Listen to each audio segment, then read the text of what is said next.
Evening, এখন evening হতে চললো সত্যি। 5টা বাজতে দেখা 5 মিনিট কি 7 মিনিট হয়। ও না না সরি, সাড়ে 4:30 বাজে প্রায়। তো আজকে হচ্ছে মহাষষ্ঠী, সবাইকে জানাই ষষ্ঠীর অনেক অনেক শুভেচ্ছা। সবাই ভালো থেকো, সাবধানে থেকো, পুজোটা এনজয় করো। আর কি হচ্ছে, তো জিমি লাফালাফি করছে আমি যে ভিডিও করা শুরু করেছি, তো ওখানে বসলো, ওই ঘরে ছিল। ভিডিও আজকে সারাদিনে করা হয়নি। আমার গলা শুনে হয়তো তোমরা বুঝতে পারবে যে আমার প্রচণ্ড শরীর খারাপ, মানে এত ঠান্ডা লেগেছে কি বলবো। তারপরে কালকে আবার বাইকে করে ঠাকুর দেখতে গিয়েছিলাম, সেই ভিডিও আপলোড করবো, এখনো এডিটিং করা হয়নি বলে দিতে পারিনি। যাই হোক, এখন ভিডিওটা বলছি। আজকে ষষ্ঠী, তো মেয়ে আর বর তো আমি যেটা খাবো সেটা খাবে না, আমাদের ষষ্ঠী আছে। তো আজকে কি রান্না করেছি দেখো, চাটনি করেছি মেয়ে আর বরের জন্য, আর হচ্ছে আলু আর পটল ভাতে দিয়েছিলাম, সেটা আর কি দেখাবো। আর করেছি, এদিকে আসো দেখে দাও, আর দেখো দেখো চিকেন করেছি। ষষ্ঠী হলে কি হবে, আজকে যেহেতু সানডে আমাকে চিকেন করতেই হবে, চিকেন ছাড়া হবে না।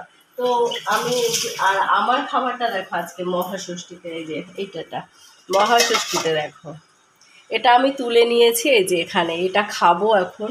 তো মনে করলো যে আজকে একটুখানি ভিডিও করে নিই, তোমাদের দেখাই। এটা হচ্ছে ডালিয়া, ঘি দিয়ে করেছি, আর এটা এই যে টুকরো টুকরো আলু দিয়েছি, আলু দিয়ে ঘি দিয়ে খাবো ডালিয়াটা।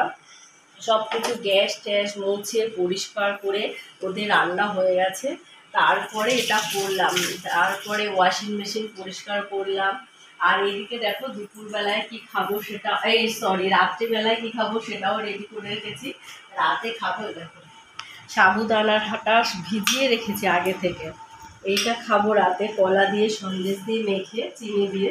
কিন্তু দুধটা পেলাম না, জানো তো, যে দুধ দিতে আসে আজকে আসেনি, দুধটা রাখা হয়নি, জানি না টেস্টটি কেমন হবে। যাই হোক, এতটা খেতে পারবো কিনা জানি না, ভেজানোর পর দেখছি 1 বাটি প্রায় হয়ে গেছে, এতটা খেতে পারবো না।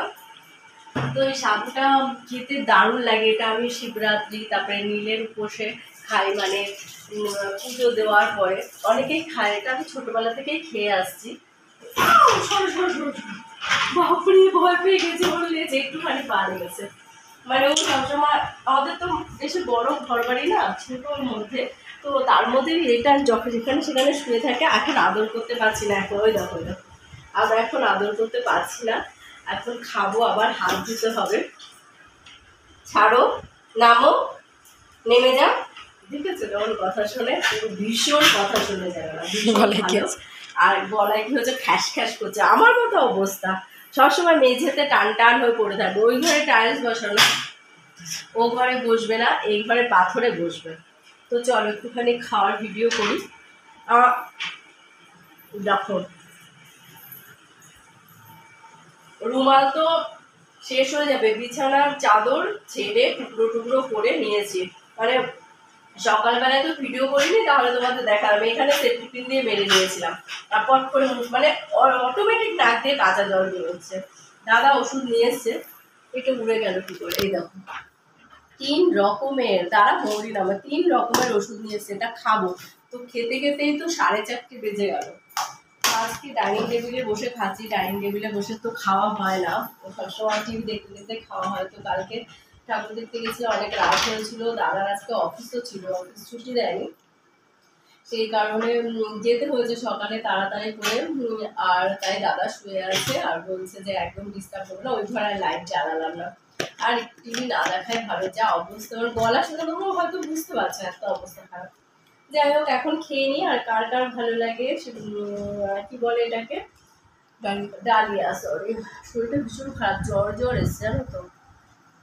ডালিয়া খেতে কার কার ভালো লাগে কমেন্ট করে জানিও, আমার কিন্তু দারুণ লাগে। ঘিটা একটু বেশি করে দিতে হবে। আমি কিন্তু জীবনে কোনোদিনও খাইনি, শ্বশুরবাড়িতে এসে শিখেছি খাওয়াটা। শাশুড়ি মা বলেছে যে সকালবেলা যেহেতু পরোটা খাওয়া হয়, আবার দুপুরবেলায় পরোটা ভালো লাগে না, করতে ইচ্ছা করে না, সেই জন্য দুপুরবেলাটা ডালিয়া খাবে। তো আমি না খেয়ে ভীষণ ভালো লেগে গেছে, তাই থেকে আমি প্রায়ই দুপুরবেলা ডালিয়া করি। তো টাটা, ভিডিওটা ভালো লাগলে অবশ্যই লাইক কমেন্ট শেয়ার করতে ভুলো না, আমার সাথে দেবো।